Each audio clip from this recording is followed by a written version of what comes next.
N Krishnadas Mathrubhumi ന്യൂസിനോടൊപ്പം ചേരുകയാണ്. ഇപ്പോൾ കഴിഞ്ഞ ദിവസമാണ് രാഹുൽ വന്നത്.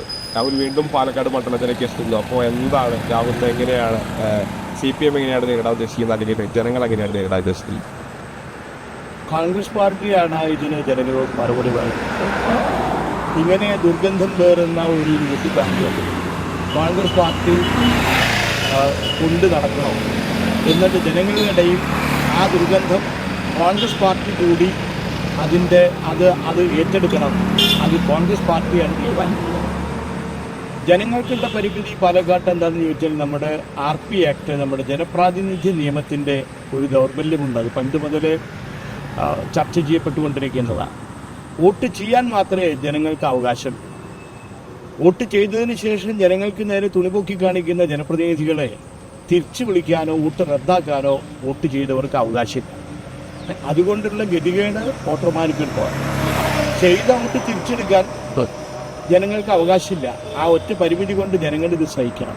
അതുകൊണ്ട് കോൺഗ്രസ് പാർട്ടിയാണ് രാഹുൽ ഏതെങ്കിലും പ്രതിഷേധങ്ങൾ എങ്ങനെയാണ്, അല്ലെങ്കിൽ CPM വഴി തടഞ്ഞുകൊണ്ടുള്ള പ്രതിഷേധങ്ങൾ ഉണ്ടാകില്ല എന്ന് പറഞ്ഞു. ഞങ്ങൾ ഈ ദുർഗന്ധത്തിന്റെ അടുത്തേക്കൊന്നും പോകുന്നില്ല. ആ ദുർഗന്ധത്തിലൊന്നും പങ്കുപറ്റാൻ CPM-ന് അതിൻ്റെ ആവശ്യമില്ല. ഞങ്ങളതിന് തയ്യാറേ അല്ല. അത് കോൺഗ്രസ് പാർട്ടിയാണ് ഈ ദുർഗന്ധം ഇവിടെ നിന്ന് എടുത്ത് മാറ്റേണ്ടത്. അത് കോൺഗ്രസ്സുകാരുടെ മാത്രം ബാധ്യതയാണ്. അവരാണ് അതിൻ്റെ ഉത്തരവാദിത്വം. ഇതിപ്പോൾ രാഹുൽ ഇങ്ങനെ വരുന്നു, ചില വ്യക്തിപരമായുള്ള സന്ദർശനങ്ങളൊക്കെ നടത്തുന്നു, മരണ വീടുകൾ സന്ദർശിക്കുന്നു. അപ്പോൾ രാഹുൽ വീണ്ടും പാലക്കാട് കളം പിടിക്കുക, അല്ലെങ്കിൽ വീണ്ടും സ്വാധീനം ഉറപ്പിക്കാൻ വേണ്ടി ചെയ്യുന്നതിലേക്കാണ്. ജനങ്ങളുടെ അടുത്തേക്ക് ഏത് മാനസികാവസ്ഥയിലാണ് ജനങ്ങളുടെ ഇടയിലേക്ക് അദ്ദേഹം ഇനി ഇറങ്ങി വരിക? അപാരം തന്നെ ആ ചർമ്മബലം. ഇപ്പോഴും ഇങ്ങനെ ഇത്രത്തോളം വൃത്തികേടുകളൊക്കെ ഉണ്ടായിട്ടും ജനങ്ങളെ അഭിമുഖീകരിക്കാനുള്ള മാനസികാവസ്ഥ അപാരമായിട്ടുള്ള ചർമ്മബലം കൊണ്ടാണ്. ഈ ചർമ്മബലം കോൺഗ്രസ് പാർട്ടിയാണ് ഉണ്ടാക്കി കൊടുക്കുന്നത്. ഇന്നലെ കോൺഗ്രസിൻ്റെ ഉയർത്തുന്ന നേതാക്കളാണ് അദ്ദേഹത്തെ ആലിംഗനം ചെയ്യുന്നു, സ്വാഗതം ചെയ്യുന്നു. ഇതൊക്കെ എത്ര ആഭാസകരമാണ്. ആ പാർട്ടി എത്ര ജീർണവൽക്കരിക്കപ്പെട്ടിരിക്കുന്ന പാർട്ടി.